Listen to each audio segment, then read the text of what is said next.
Shalom, selamat pagi. Bagaimana kabarnya saudara-saudaraku semua? Sehat? Ya, puji Tuhan. Di penghujung bulan Februari, ya bulan yang kedua di tahun 2025, itu artinya kita sudah menginjakkan kurang lebih sekitar 50-an hari, ya bahkan hampir 60 hari kita di tahun 2025.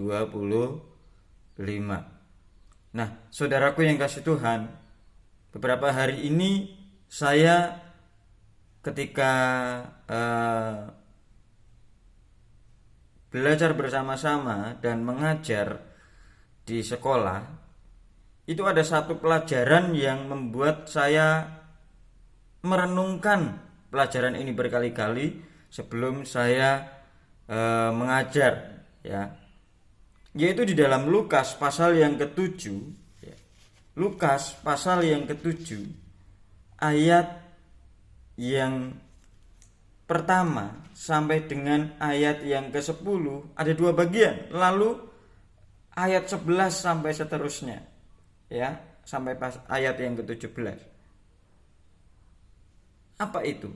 Yang pertama, ketika peristiwa hamba di Kapernaum, perwira di Kapernaum, ya. Jadi ada dua. Jadi perwira ini punya hamba yang sedang sakit. Saya akan bacakan apa yang membuat saya merenungkan hal ini berkali-kali. Di dalam pasal 7 ayatnya yang ke 9. Setelah Yesus mendengar perkataan itu, ia heran akan dia dan sambil berpaling kepada orang banyak yang mengikuti dia, ia berkata, ya di sini Yesus, aku berkata kepadamu, iman sebesar ini tidak pernah aku jumpai sekalipun di antara orang Israel. Apa yang diucapkan perwira di Kapernaum ini? Ya, perwira adalah sebuah jabatan yang tinggi. Ya. Tuhan, jangan di dalam ayat yang ke-6, janganlah bersusah-susah, sebab aku tidak layak menerima Tuhan di dalam rumahku. Sebab itu aku juga menganggap diriku tidak layak untuk datang kepadamu. Tetapi, perhatikan ini, tetapi katakan saja sepatah kata, maka hambaku itu akan sembuh. Ya. Katakan saja sepatah kata. Artinya apa? Perwira di Kapernaum, dia punya iman yang luar biasa. Saya tidak tahu dalam kondisi saat itu, ya. Tabib berkata apa? Kalau bahasa sekarang, dokter berkata apa?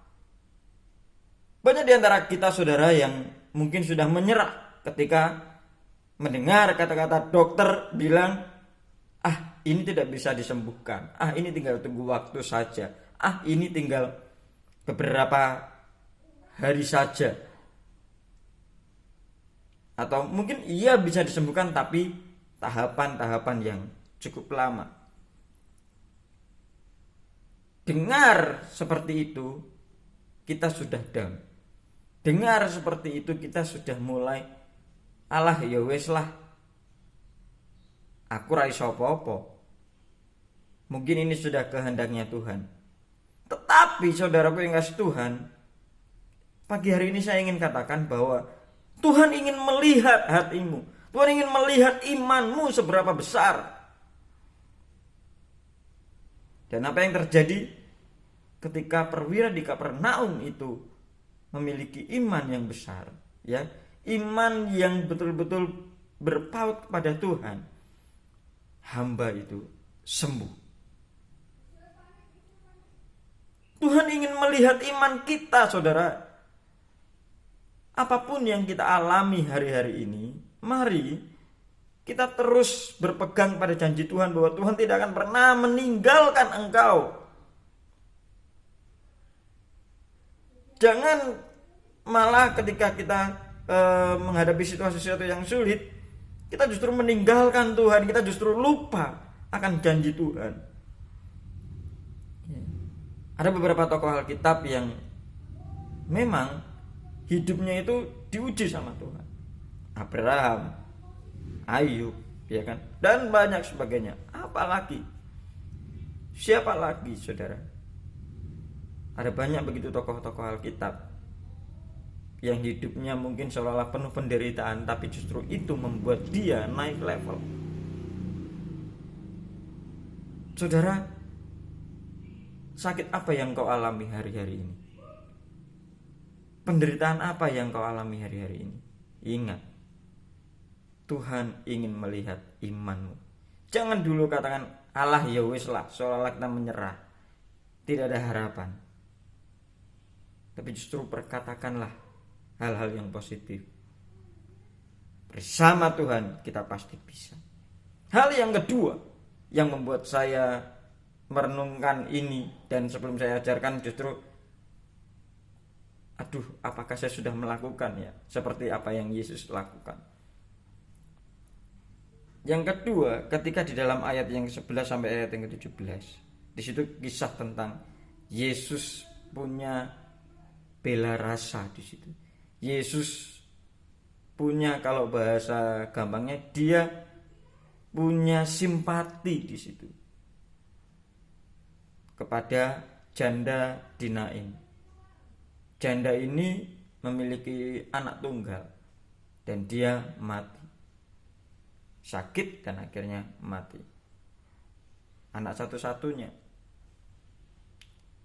Tetapi Yesus memiliki bela rasa yang cukup tinggi, ya, ketika dia menghampiri dan akhirnya mujizat terjadi.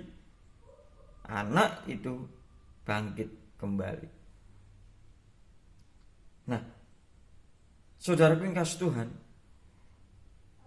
kadangkala kita sebagai orang-orang percaya, orang-orang Kristen, kita hanya berbela rasa kepada orang-orang yang baik kepada kita. Kita hanya berbuat baik kepada orang-orang yang baik kepada kita. Tapi di situ Yesus menunjukkan, meneladani kita bahwa apa? Dia berbela rasa kepada siapapun. Apakah itu sudah kita lakukan? Bahkan Yesus pun berkata bahwa kamu jangan hanya berbuat baik kepada orang-orang yang sudah berbuat baik kepadamu. Apakah artinya kita dengan orang dunia? Apakah bedanya? Tidak ada. Jadi pagi hari ini, mari kita mau belajar seperti Yesus melayani. Ya. Yesus memberikan hatinya kepada siapapun yang harus dia tolong. Dia tidak membeda-bedakan, oh ini dari golongan A, dari golongan B, dari golongan C. Tapi seringkali kita yang membeda-bedakan. Kalau dalam anak sekolah, aku mau berteman dengan orang-orang yang seagama dengan aku. Aku mau berteman dengan orang-orang yang sudah berbuat baik sama aku. Aku mau bermain dengan teman-teman yang sama dengan aku.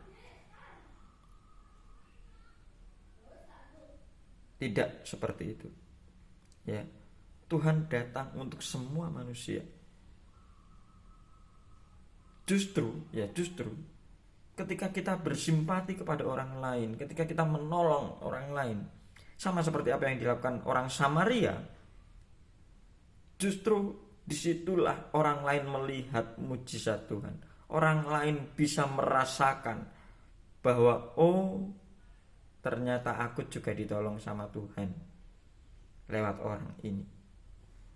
Jadi mari kita sama-sama merubah sikap kita. Sesamamu manusia itu bukan hanya orang-orang yang satu gereja dengan engkau. Sesama manusia itu bukan hanya orang-orang yang engkau kenal, komunitasmu, tempat kerjamu, tempat kuliahmu, kelasmu. No.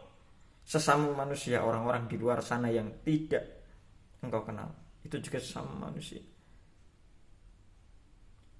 Dan marilah kita mau belajar bersikap seperti orang Samaria, yang dia walaupun tidak kenal tapi dia mau berkorban. Karena itulah yang Yesus lakukan. Ya, dia mau berkorban untuk siapapun. Tuhan Yesus memberkati kita.